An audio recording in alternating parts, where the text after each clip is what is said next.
Bro, आजकल SEO industry दो category में बढ़ चुकी है। एक वो जिनकी वेबसाइट गूगल के एआई मोड में चमक दमक रही है, और दूसरी वो जो रोज सर्च रिजल्ट चेक करके सिर्फ यही सोच रहे हैं कि यार हमारी वेबसाइट गूगल में क्यों शो नहीं हो रही। और आपको मजे की एक बात बताऊं, दोनों को खुद ये नहीं पता कि ये सब कुछ कैसे हो रहा है। तो फिक्र मत करो, आपका भाई आज यहाँ पे बैठा हुआ ना, आपको स्टेप बाय स्टेप ये बताऊंगा कि आपने अपनी वेबसाइट को एआई मोड में किस तरीके से लाना है, बिना किसी जादू के, बिना किसी गेस्ट वर्क के। जस्ट कंप्लीट गाइड करूंगा कि आपने किस तरीके से एआई मोड के अंदर रैंक करना है। तो मेरा नाम है मोहम्मद अहमद, और अगर आप चैनल पर फर्स्ट हैं ना तो चैनल को सब्सक्राइब करके बेल के आइकन को जरूर प्रेस करें, ताकि हम बार बार मिलते रहें और एक दूसरे को ग्रो करने में एक दूसरे का साथ दे सकें। तो आज हम लोग बात करने वाले हैं फ्यूचर प्रूफ एसईओ स्ट्रेटेजी के बारे में, गूगल एआई मोड ऑप्टिमाइजेशन के बारे में। ये सिर्फ एसईओ यूजर्स के लिए नहीं है, ये उन लोगों के लिए जो ब्लॉगर, फ्रीलांसर और बिजनेस ओनर हैं और कंटेंट क्रिएटर हैं। ये उन सब के लिए जरूरी है। तो फर्स्ट ऑफ ऑल हमारे पास ये क्वेश्चन आता है कि अभी एआई मोड सीखना क्यों जरूरी है। आज एआई मोड यूजर्स बहुत ही कम लग रहे हैं, लेकिन ट्रेंड ऐसा चलता है, पहले लगता है बेकार और फिर आहिस्ता आहिस्ता आदत बन जाती है। और एक फैक्ट, एआई मोड से आने वाली ज्यादातर ट्रैफिक आपकी जो होती है,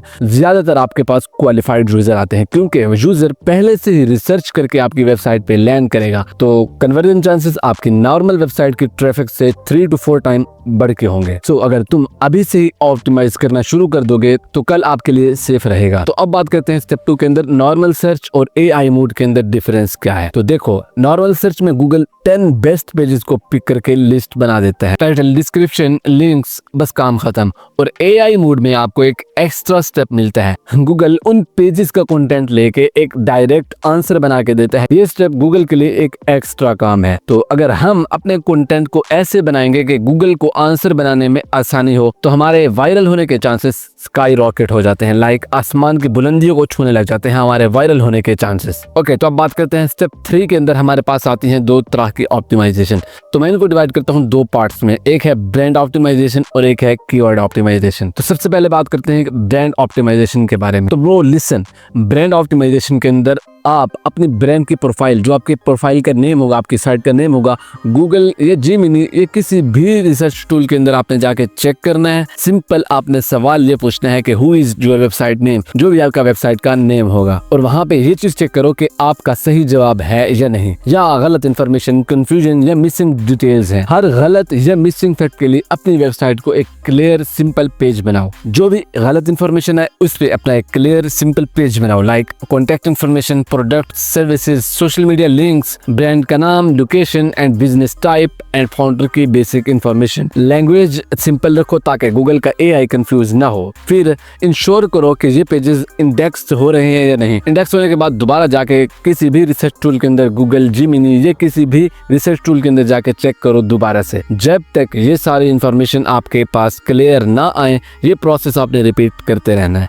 एंड नाउ स्टेप 2 के अंदर चलते हैं, कीवर्ड ऑप्टिमाइजेशन आपने किस तरीके से करनी है। तो स्टेप 2 पे हमारे पास अपने मेन बिजनेस के जो कीवर्ड्स हैं उनको आपने लिस्ट करना है, और हर कीवर्ड को आपने एआई मोड में सर्च करना है, और आपने ये देखना है कि एआई आपको किस स्टाइल में जवाब दे रहा है, like list, paragraph, fact, example etcetera. उस स्टाइल का आपने नया पेज, नया कंटेंट बनाना है। पुराने पेज को आपने एडिट नहीं करना, जस्ट आपने नया पेज बनाना है। इंपॉर्टेंट पॉइंट आपको ये बताता चलूं कि आपने कीवर्ड माइंड में रखने हैं, लेकिन फोकस एक्यूरेट हेल्पफुल कंटेंट पे हो। कंटेंट आपका हेल्पफुल होना चाहिए। सोर्सेस ऑफ इंफॉर्मेशन मेंशन करो, अपना एक्सपीरियंस, अपनी रिसर्च, अपनी केस स्टडी या अपना data. Clear target audience define करो, सब कुछ क्लियरली डिफाइन होना चाहिए कि ये ट्रैफिक, ये इंफॉर्मेशन फ्रीलांसर के लिए है, ये लोकल शॉप ऑनर्स के लिए है। और पार्ट 4 में आपको 3 गोल्डन रूल्स बताता हूँ फॉर एआई मोड कंटेंट। जब भी आपने एआई मोड के लिए, एआई मॉडल के लिए आपने कंटेंट लिखना है, तो आपने ये 3 क्वेश्चन लाजमी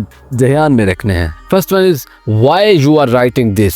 अपना पर्पस सिंपल और क्लियर रखो। आप लोगों को एजुकेट कर रहे हो, आप उनका प्रॉब्लम सॉल्व कर रहे हो, एंटरटेनमेंट या उनके अंदर अवेयरनेस क्रिएट कर रहे हैं। And the second one is how did you get this information.